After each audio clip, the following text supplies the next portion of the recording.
E aí, pessoal, tudo bom? Espero que todo mundo esteja bem, com muita saúde.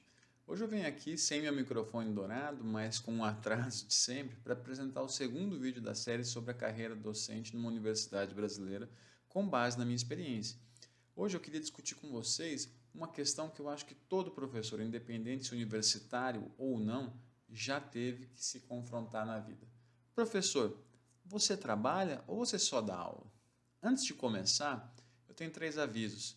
Primeiro, muito obrigado a todas e todos pelos comentários no último vídeo e pelas sugestões de tema. Eu vou tentar atender as sugestões nos próximos roteiros na medida do possível.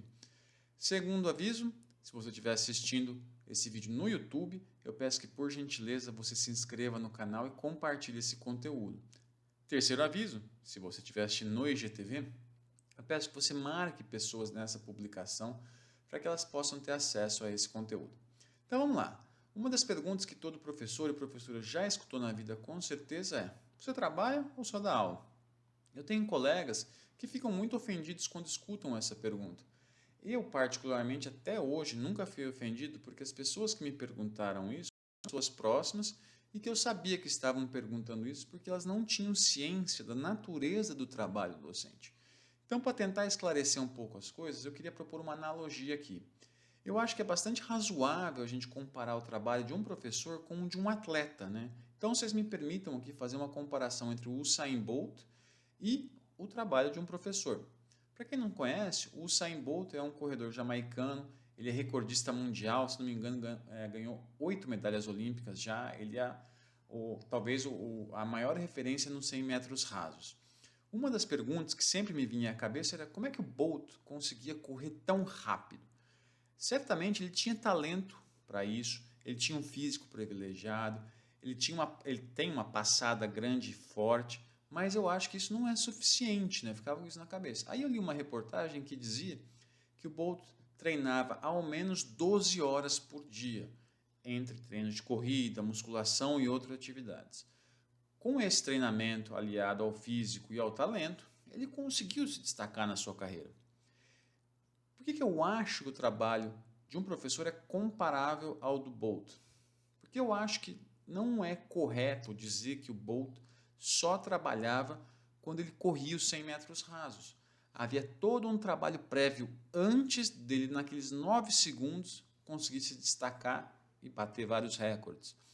Eu penso que o mesmo é possível ser pensado para o professor. Da mesma forma que não é possível dizer que o Bolt só trabalhava quando corria, não é correto dizer que o professor só está trabalhando durante as horas-aula em que ele está com os estudantes.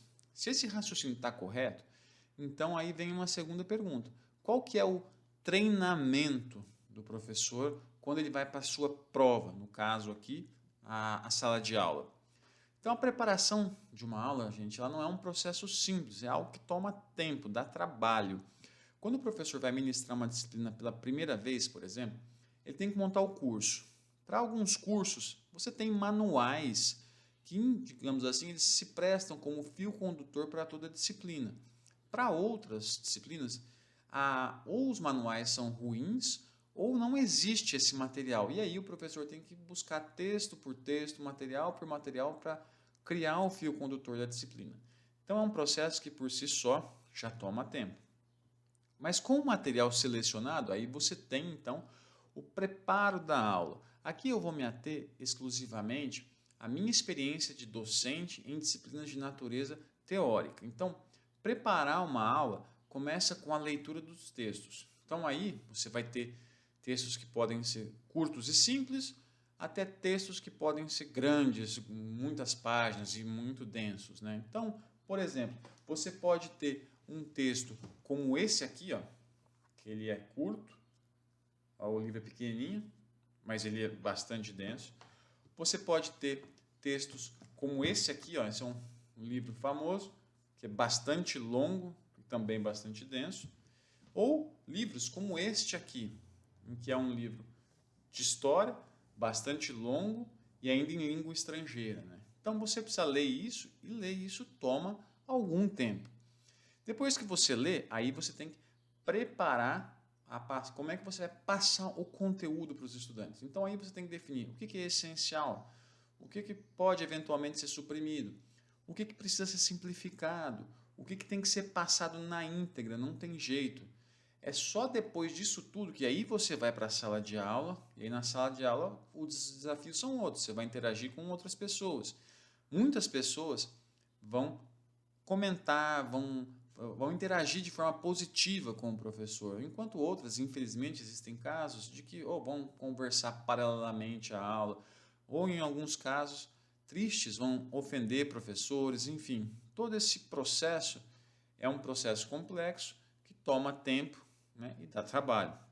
Você pode contra-argumentar e dizer, olha, mas depois que monta um curso pela primeira vez, esse tipo de trabalho mais pesado acaba. Não, de fato, né? Eu entendo isso.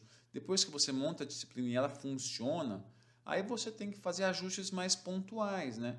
E ver se a turma que vai entrar vai se adaptar, como é que ela vai reagir à disciplina, né? Então, isso é importante ser dito, né? Porque as turmas se alternam. Você nunca dá aula só para a mesma turma, só para o mesmo perfil de estudante. No entanto, eu acho que é aí que está a questão.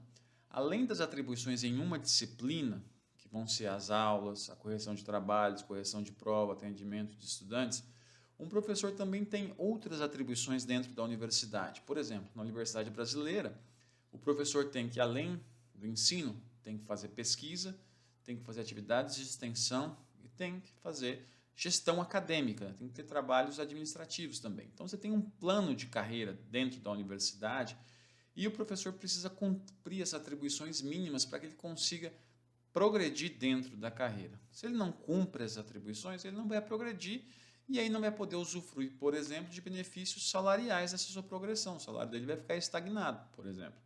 Eu não vou me estender aqui a essas atribuições específicas, porque o plano de carreira, a progressão da carreira docente, eu acho que vale um vídeo específico para isso. Mas aqui eu acho que, já para encerrando, comentar ainda alguma coisa. Vocês podem estar pensando, mas eu tive professor muito ruim na minha vida. Fulano de tal não preparava a aula direito, não conseguia passar o conteúdo, etc, etc. Eu sei disso, eu tive professores e professoras muito ruins também na minha trajetória. Qual que é a questão aí, então? Eu penso que pode ser, sim, falta de dedicação do docente, falta de paciência, de preparo, de talento para estar em sala de aula, para interagir com outras pessoas. Essa interação com outras pessoas, vocês sabem, não é algo fácil. Mas a carreira docente é como qualquer profissão. Para você ser bom, você tem que se dedicar, você tem que ter talento e você tem que ter tempo para se preparar para ser docente. E essa é uma preparação que é contínua, ela não começa, depois você vira professor e acabou. Ao longo do tempo, eu sou hoje melhor professor do que eu fui no passado. Penso eu, os meus alunos podem dizer isso depois aí nos comentários. Mas aí é que está então o ponto. Para que um professor consiga ser bom, é preciso dedicação, talento, paciência para dar aula, como é em qualquer carreira. Para finalizar, então, eu retorno ao Usain Bolt. Não é correto, então, confundir o trabalho do professor com apenas as horas-aulas, assim como não é possível confundir o trabalho de um atleta apenas no momento que ele está correndo. Então, por isso, quando alguém pergunta para mim, professor, você trabalha ou só dá aula?